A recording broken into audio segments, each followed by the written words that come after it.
स्मारक के भूमि पूजन का पुण्य अवसर मिला है और मैं काशी का सांसद हूं और इसलिए ये मेरे लिए दोहरी खुशी का अवसर है और पूज्य संत रविदास जी के आशीर्वाद से मैं विश्वास से कहता हूं कि आज मैंने शिलान्यास किया है, 1-1.5 साल के बाद मंदिर बन जाएगा तो लोकार्पण के लिए भी मैं जरूर आऊंगा। और संत रविदास जी मुझे यहां अगली बार आने का मौका देने ही वाले हैं। मुझे बनारस में संत रविदास जी की जन्मस्थली पर जाने का कई बार सौभाग्य मिला है और अब आज मैं यहां आप सबके सानिध्य में हूं। मैं आज सागर की इस धरती से संत शिरोमणि पूज्य रविदास जी के चरणों में नमन करता हूं, उन्हें प्रणाम करता हूं। भाइयों और बहनों, संत रविदास स्मारक एवं संग्रहालय में भव्यता भी होगी और दिव्यता भी होगी। ये दिव्यता रविदास जी की उन शिक्षाओं से आएगी जिन्हें आज इस स्मारक की नींव में जोड़ा गया है, गढ़ा गया है। समरसता की भावना से ओतप्रोत 20,000 से ज्यादा गांवों की, 300 से ज्यादा नदियों की मिट्टी आज इस स्मारक का हिस्सा बनी है। एक मुट्ठी मिट्टी के साथ साथ एमपी के लाखों परिवारों ने समरसता भोज के लिए एक एक मुट्ठी अनाज भी भेजा है। इसके लिए जो 5 समरसता यात्राएं चल रही थी, आज उनका भी सागर की धरती पर समागम हुआ है। और मैं मानता हूं कि ये समरसता यात्राएं यहां खत्म नहीं हुई हैं, बल्कि यहां से सामाजिक समरसता के एक नए युग की शुरुआत हुई है। मैं इस कार्य के लिए मध्य प्रदेश सरकार का अभिनंदन करता हूं, मुख्यमंत्री भाई शिवराज जी का अभिनंदन करता हूं और आप सभी को बधाई देता हूं। साथियों, प्रेरणा और प्रगति जब एक साथ जुड़ते हैं तो एक नए युग की नींव पड़ती है। आज हमारा देश, हमारा एमपी इसी ताकत के साथ आगे बढ़ रहा है। इसी क्रम में आज यहां कोटा बीना सेक्शन पर रेल मार्ग के दोहरीकरण का भी लोकार्पण हुआ है। नेशनल हाईवे पर 2 महत्वपूर्ण मार्गों का शिलान्यास भी किया गया है। विकास के ये काम सागर और आसपास के लोगों को बेहतर सुविधा देंगे। इसके लिए मैं यहां के सभी भाई बहनों को बहुत बहुत शुभकामनाएं देता हूं। साथियों, संत रविदास स्मारक और संग्रहालय की नींव एक ऐसे समय में पड़ी है जब देश ने अपनी आजादी के 75 वर्ष पूरे किए हैं। अब अगले 25 वर्षों का अमृतकाल हमारे सामने है। अमृतकाल में हमारी जिम्मेदारी है कि हम अपनी विरासत को भी आगे बढ़ाएं और अतीत से सबक भी लें। एक राष्ट्र के रूप में हमने हजारों वर्षों की यात्रा की है। इतने लंबे कालखंड में समाज में कुछ बुराइयां आना भी स्वाभाविक है। ये भारतीय समाज की ही शक्ति है कि इन बुराइयों को दूर करने वाला समय समय पर कोई महापुरुष, कोई संत, कोई औलिया इसी समाज से निकलता रहा है। रविदास जी ऐसे ही महान संत थे।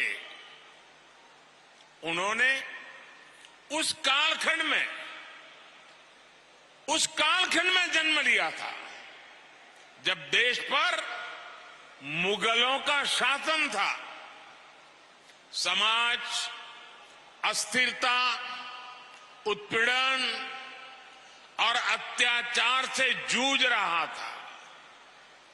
उस समय भी रविदास जी समाज को जागृत कर रहे थे, समाज को जगा रहे थे। वो उसे उसकी बुराइयों से लड़ना सिखा रहे थे। संत रविदास जी ने कहा था, जात पात के फेर मही, जात पात के फेर मही उर्जी रही सब लोग, मनुष्यता को खात हुई रैदास जात कर रोग। अर्थात सब लोग जात पात के फेर में उलझे हैं और ये बीमारी मानवता को खा रही है। वो एक तरफ सामाजिक कुरीतियों के खिलाफ बोल रहे थे तो दूसरी तरफ देश की आत्मा को झकझोर रहे थे। जब हमारी आस्थाओं पर हमले हो रहे थे, हमारी पहचान मिटाने के लिए हम पर पाबंदियां लगाई जा रही थी, तब रविदास जी ने कहा था, उस समय मुगलों के कालखंड में ये हिम्मत देखिए, ये राष्ट्रभक्ति देखिए। रविदास जी ने कहा था, पराधीनता पाप है, जान लेहु रे मीत, रैदास पराधीन सो कौन करे है प्रीत। यानी पराधीनता सबसे बड़ा पाप है। जो पराधीनता को स्वीकार कर लेता है, उसके खिलाफ जो लड़ता नहीं है, उससे कोई प्रेम नहीं करता। एक तरह से उन्होंने समाज को अत्याचार के खिलाफ लड़ने का हौसला दिया था। इसी भावना को लेकर छत्रपति वीर शिवाजी महाराज ने हिंदवी स्वराज की नींव रखी थी। यही भावना आजादी की लड़ाई में लाखों लाख स्वाधीनता सेनानियों के दिलों में थी और इसी भावना को लेकर आज देश गुलामी की मानसिकता से मुक्ति के संकल्प पर आगे बढ़ रहा है। साथियों, रैदास जी ने अपने एक दोहे में कहा है और अभी शिवराज जी ने उसका उल्लेख भी किया, ऐसा चाहूं राज में, ऐसा चाहूं राज में, जहां मिले सबन को अन्न, छोट बड़ों सब सम बसे, रैदास रहे प्रसन्न। यानी समाज ऐसा होना चाहिए जिसमें कोई भी भूखा न रहे, छोटा बड़ा इससे ऊपर उठकर सब लोग मिलकर साथ रहे। आज आजादी के अमृत काल में हम देश को गरीबी और भूख से मुक्त करने के लिए प्रयास कर रहे हैं। आपने देखा है, कोरोना की इतनी बड़ी महामारी आई, पूरी दुनिया की व्यवस्थाएं चरमरा गई, ठप पड़ गई। भारत के गरीब तबके के लिए, दलित आदिवासी के लिए हर कोई आशंका जता रहा था। कहा जा रहा था कि 100 साल बाद इतनी बड़ी आपदा आई है, समाज का ये तबका कैसे रह पाएगा। लेकिन तब मैंने ये तय किया कि चाहे जो हो जाए, मैं मेरे गरीब भाई बहन को खाली पेट सोने नहीं दूंगा।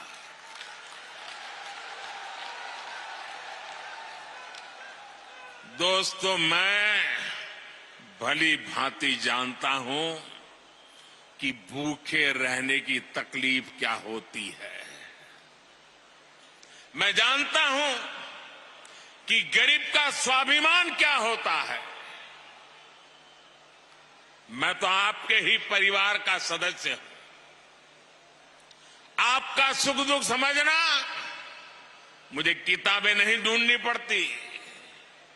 इसलिए हमने प्रधानमंत्री गरीब कल्याण अन्न योजना शुरू की।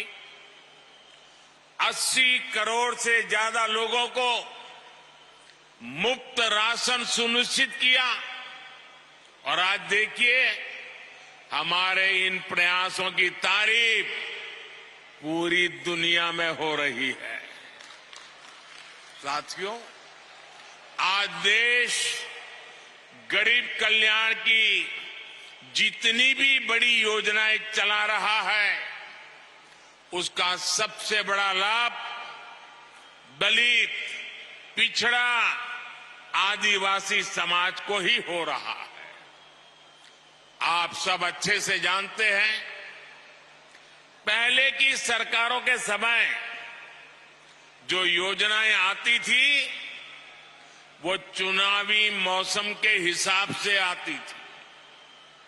लेकिन हमारी सोच है कि जीवन के हर पड़ाव पर देश दलित, वंचित, पिछड़े, आदिवासी, महिलाएं, इन सब के साथ खड़ा हो। हम उनकी आशाओं, आकांक्षाओं को सहारा दें। आप देखिए, जरा योजनाओं पर नजर करेंगे तो पता चलेगा। बच्चे के जन्म का समय होता है तो मातृ वंदना योजना के जरिए गर्भवती माता को 6,000 रुपये दिए जाते हैं ताकि मां बच्चा स्वस्थ रहे।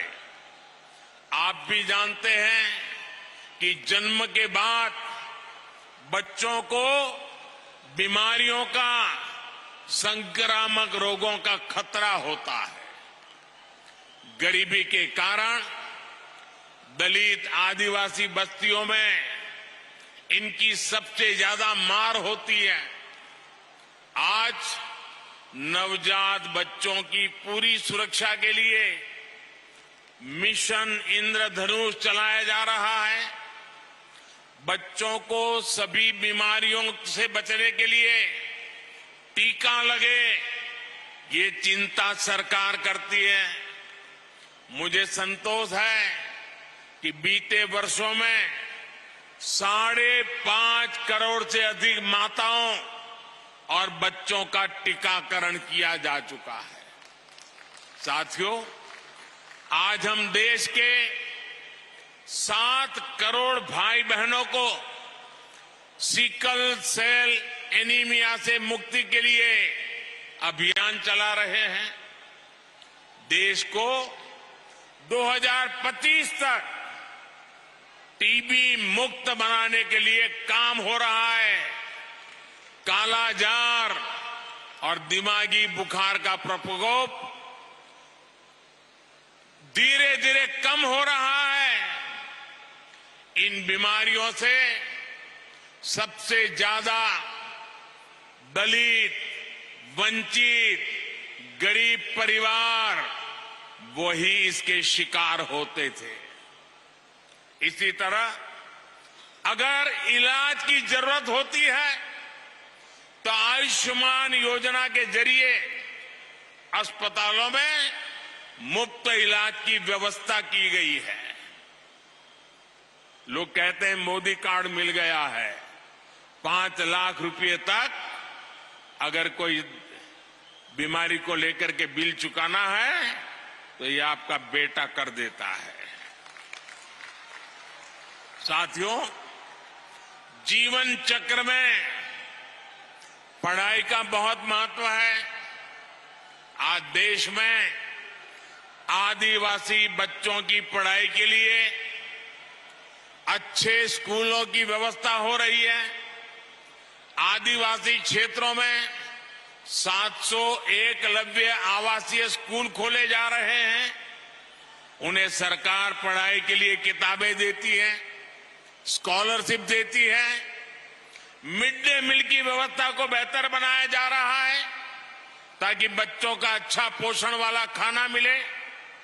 बेटियों के लिए सुकन्या समृद्धि योजना शुरू की गई है ताकि बेटियां भी बराबर से और बराबरी से आगे बढ़े। स्कूल के बाद हायर एजुकेशन में जाने के लिए एससी, एसटी, ओबीसी युवा युवतियों के लिए अलग से स्कॉलरशिप की व्यवस्था की गई है। हमारे युवा आत्मनिर्भर बने, अपने सपनों को पूरा कर सके, इसके लिए मुद्रा लोन जैसी योजनाएं भी शुरू की गई हैं। मुद्रा योजना के अब तक जितने लाभार्थी हैं उनमें बड़ी संख्या में एससी, एसटी समाज के ही मेरे भाई बहन हैं और सारा पैसा बिना गारंटी दिया जाता है। साथियों, एससी, एसटी समाज को ध्यान में रखकर हमने स्टैंड अप इंडिया योजना भी शुरू की थी। स्टैंड अप इंडिया के तहत एससी, एसटी समाज के युवाओं को 8,000 करोड़ रुपए की आर्थिक सहायता मिली है। 8,000 करोड़ रुपए ये हमारे एससी, एसटी समाज के नौजवानों के पास गए हैं। हमारे बहुत से आदिवासी भाई बहन वन संपदा के जरिए अपना जीवन यापन करते हैं। उनके लिए देश वन धन योजना चला रहा है। आज करीब 90 वन उत्पाद को एमएसपी का लाभ भी मिल रहा है। इतना ही नहीं, कोई भी दलित, वंचित, पिछड़ा बिना घर के न रहे। हर गरीब के सर पे छत हो, इसके लिए प्रधानमंत्री आवास भी दिए जा रहे हैं। घर में सभी जरूरी सुविधाएं हो, इसके लिए बिजली कनेक्शन, पानी कनेक्शन भी मुफ्त दिया गया है। इसका परिणाम है कि एसटी, एसटी समाज के लोग आज अपने पैरों पर खड़े हो रहे हैं।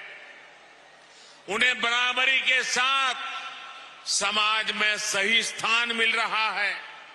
साथियों, सागर एक ऐसा जिला है जिसके नाम में तो सागर है ही, इसकी एक पहचान 400 एकड़ की लाखा बंजारा झील से भी होती है। इस धरती से लाखा बंजारा जैसे वीर का नाम जुड़ा है। लाखा बंजारा ने इतने वर्ष पहले पानी की अहमियत को समझा था, लेकिन जिन लोगों ने दशकों तक देश में सरकारें चलाई, उन्होंने गरीबों को पीने का पानी पहुंचाने की जरूरत भी नहीं समझी। ये काम भी जल जीवन मिशन के जरिए हमारी सरकार जोरों पर कर रही है। आज दलित बस्तियों में, पिछड़े इलाकों में, आदिवासी क्षेत्रों में पाइप से पानी पहुंच रहा है। ऐसे ही लाखा बंजारा की परंपरा को आगे बढ़ाते हुए हर जिले में 75 अमृत सरोवर भी बनाए जा रहे हैं। ये सरोवर आजादी की भावना का प्रतीक बनेंगे, सामाजिक समरसता का केंद्र बनेंगे। साथियों, आज देश का दलित हो, वंचित हो, पिछड़ा हो, आदिवासी हो, हमारी सरकार उन्हें उचित सम्मान दे रही है, नए अवसर दे रही है। न इस समाज के लोग कमजोर हैं, न इनका इतिहास कमजोर है। एक से एक महान विभूतियां समाज के इन वर्गों से निकल कर आई हैं। उन्होंने राष्ट्र के निर्माण में असाधारण भूमिका निभाई है। इसलिए आज देश इनकी विरासत को भी गर्व के साथ सहेज रहा है। बनारस में संत रविदास जी की जन्मस्थली पर मंदिर का सौंदर्यीकरण किया गया। मुझे खुद उस कार्यक्रम में जाने का सौभाग्य मिला। यहां भोपाल के गोविंदपुरा में जो ग्लोबल स्किल पार्क बन रहा है, उसका नाम भी संत रविदास के नाम पर रखा गया है। बाबा साहब के जीवन से जुड़े प्रमुख स्थानों को भी पंच तीर्थ के रूप में विकसित करने का जिम्मा हमने उठाया है। इसी तरह आज देश के कई राज्यों में जनजातीय समाज के गौरवशाली इतिहास को अमर करने के लिए म्यूजियम बन रहे हैं। भगवान बिरसा मुंडा के जन्मदिन को देश ने जनजातीय गौरव दिवस के रूप में मनाने की परंपरा शुरू की है। मध्य प्रदेश में भी हबीबगंज रेलवे स्टेशन का नाम गौंड समाज की रानी कमलापति के नाम पर रखा गया है। पाताल पानी स्टेशन का नाम टंटिया मामा के नाम पर किया है। आज पहली बार देश में दलित, पिछड़ा और आदिवासी परंपरा को वो सम्मान मिल रहा है जिसके ये समाज के लोग हकदार थे। हमें सबका साथ, सबका विकास, सबका विश्वास और सबका प्रयास के इसी संकल्प को लेकर आगे बढ़ना है। मुझे भरोसा है देश की इस यात्रा में संत रविदास की शिक्षाएं हम सब देशवासियों को एकजुट करती रहेगी। हम साथ मिलकर बिना रुके भारत को विकसित राष्ट्र बनाएंगे। इसी भावना के साथ आप सभी को बहुत बहुत धन्यवाद, बहुत बहुत शुभकामनाएं। धन्यवाद।